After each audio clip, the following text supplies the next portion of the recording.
పెళ్ళంటేనే భయం కలిగేటట్టు చేసిందట. ఇగో గీ పవిత్రురాలు ఒక్కటి కాదు రెండు కాదు ఏకంగా 12 పెళ్లిళ్ళు చేసుకున్నదట. మనుమాడినోళ్ళ నెత్తి మీద జీలకర్ర బెల్లానికి బదులు టోపీ పెట్టి జంప్ అవుతుందట. అట్లా 12 మంది పురుష పుంగవులను బేతి వీరదుర్గ నీలిమ అనే గీ నిత్య పెండ్లి కూతురు నిండా ముంచిందట. బిఆర్ అంబేద్కర్ కోనసీమ జిల్లా రామచంద్రపురం అనే ఊర్లుండే ఈ నీలిమ దుర్గా, వీరలక్ష్మి, కళ్యాణ్ అనే ఇంకో ముగ్గురుతో కలిసి పెళ్లిళ్ళ బిజినెస్ మొదలు పెట్టిందట. వాళ్ళను కుటుంబ సభ్యుల తీరుగా నటింపజేసి పెళ్లి చేసుకుంటుందట. అయితే అంతకంటే ముందు విడాకులైన వాళ్ళు ఎవరున్నారు, పెళ్లి కాకుంటే ఎవరున్నారు, భార్య జీవిడిచి ఒంటరిగా ఎవరున్నారు, ఆడోళ్ళ మీద ఆశ ఎవరికున్నది అనేది ఎంక్వైరీ చేసి వాళ్ళతోని ప్రేమగా మాట్లాడి బుట్టలు వేసుకుంటుందట.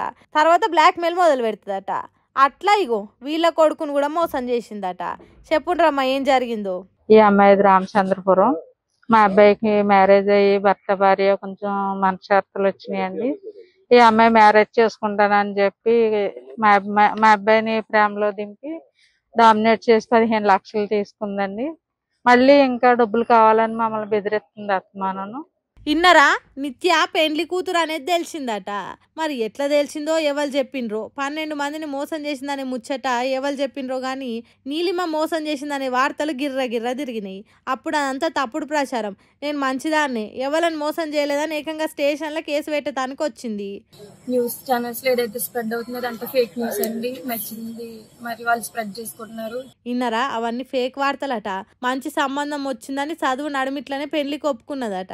అయితే అందరిని పిలిచి ఘనంగా చేయాల్సిన పెళ్లిని తూతూ మంత్రంగా ఇట్లనే తాళి కట్టించి తర్వాత గ్రాండ్గా వేసుకుందామని మాయ మాటలు చెప్పిండ్రట. బంగారానికని పెళ్లికి ఒప్పుకున్నదని ఓ 10 లక్షల రూపాయలు ఇచ్చిండ్రట. అరే ఇంత మంచోళ్ళు మాకే దొరికిందని సంబరపడుతుంటే అస్సలు ముచ్చట బయటపడ్డదట. పిల్లగానికి ఇంతకు ముందే పెండ్లై 2 పిల్లలు ఉన్నారట. ఇంకేమున్నది, మోసపోయి ఆగమైనానని ఇంట్లో నుంచి బయటికి రాలేదట. అది అట్లుండగానే ఇప్పుడు 12 పెళ్లిళ్ళు చేసుకున్నది నిత్య పెండ్లి కూతురు అని వార్తలు వచ్చినందుకు పోలీస్ స్టేషన్కి ఎక్కి కేసు పెట్టిందట. ఇతను ఒకడు, మిగతా 11 మంది నాకు విత్ ప్రూఫ్ తో కావాలండి. ప్రూఫ్ తో లేకపోతే అతన్ని ఇంకేం చేసినా వాళ్ళే చేయాలండి. మేము న్యాయం అయితే కోరుకుంటున్నాం. నచ్చినట్టు రాసుకుని నచ్చినట్టు ఫేక్ న్యూస్ స్ప్రెడ్ చేస్తే ఇప్పుడు నేను ఒక అమ్మాయిని, నాకులాగా చాలా మంది ఉంటారు, ఎవరు ముందుకు వచ్చి ఇలా మాట్లాడలేదు. చెప్పాలంటే నేనే చాలా సెన్సిటివ్. అలాంటిది నేను వచ్చి ముందుకు వచ్చి మాట్లాడుతున్నాను. ఇలా అతను ఎంతమంది జీవితాలను నాశనం చేస్తాడండి. నాకైతే న్యాయం కావాలండి. 11 మంది విత్ ప్రూఫ్ తో కావాలి. చూసిండ్రా ఎట్లున్నదో కథ. అమ్మాయినే మోసం చేసి ఉల్టా ఆమె మీదనే తప్పుడు వార్తలు ప్రచారం చేసి ఫాల్తు పనులు చేస్తున్నారట. ఇట్లయితే మా అమ్మాయిలు ఎట్లా చెప్పుకోగలుగుతారని అడుగుతున్నది. మరి పోలీసులు 2 కేసులను భూతద్దంలో పెట్టి చూసి తప్పవలేదని దొరకబట్టి గట్టి శిక్ష వేయాలని కోరుతున్నారు. చూడాలిగా మరి దీని మీద ఎసొంటి ఆలోచన చేస్తారో.